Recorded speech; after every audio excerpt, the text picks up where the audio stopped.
Magandang gabi sa inyong lahat mga boss. So, nagbabalik na naman tayo dito sa mundo ng vlogging. So, for today's video pala mga boss is mag-unbox tayo nitong aking na-order sa Shopee. Tapos, tayo na rin ang magkakabit sa ating motor. So, tara, let's go!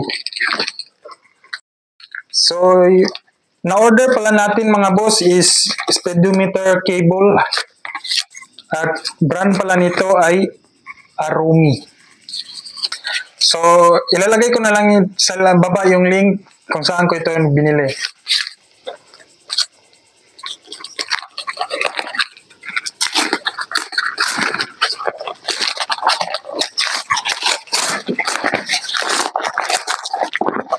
So, yan may sticker.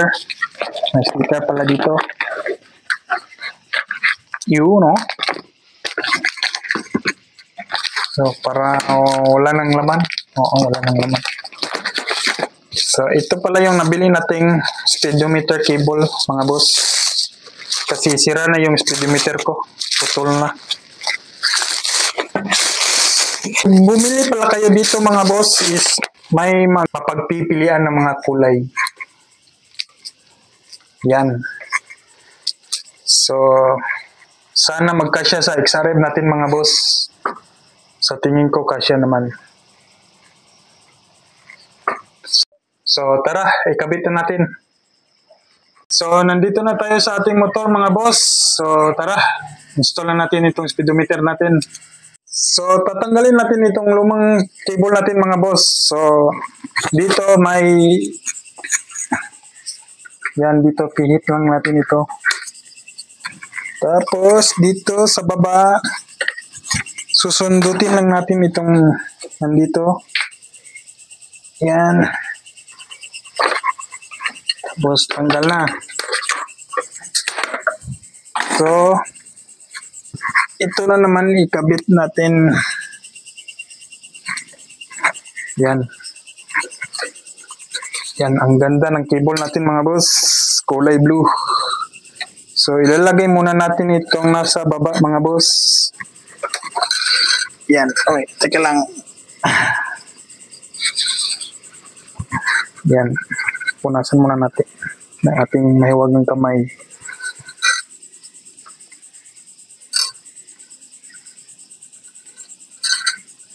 Yan. Lagay muna natin itong kable.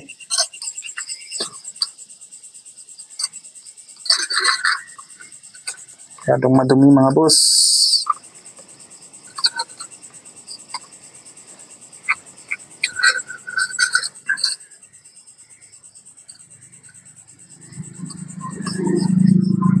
Yan. Tapos ipasok itong plastic na to. Yan. Yan, naglock na siya. So, dito sa taas, tingnan natin kung gumana ba yung kable natin. So, tingnan nyo dito mga boss. Yan, umikot mga boss. So, gumana mga boss. So, ikakabit natin siya dito sa ating ano ba tawag dito?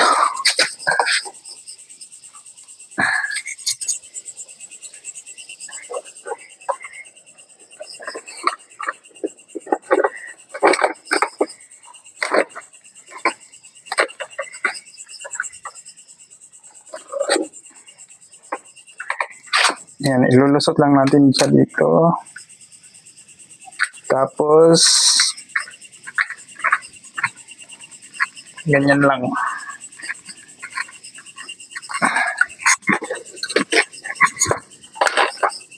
So, kung mapapansin nyo yung mga boss, masyadong mataas yung naging kable natin mga boss. Kaya, yan, masyadong mataas pala itong kable na to.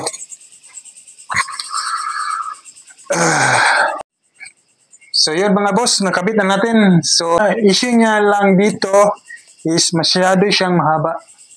So mapapansin nyo, mahaba siya masyado. Pero working naman siya mga boss. Tignan nyo mga boss. Working naman siya. So yun mga boss, kung tinapos niyo itong video ko, paki-like naman dyan. Tsaka comment na rin kung may nakita kayong issue sa aking ginawang DIY. So, thank you for watching.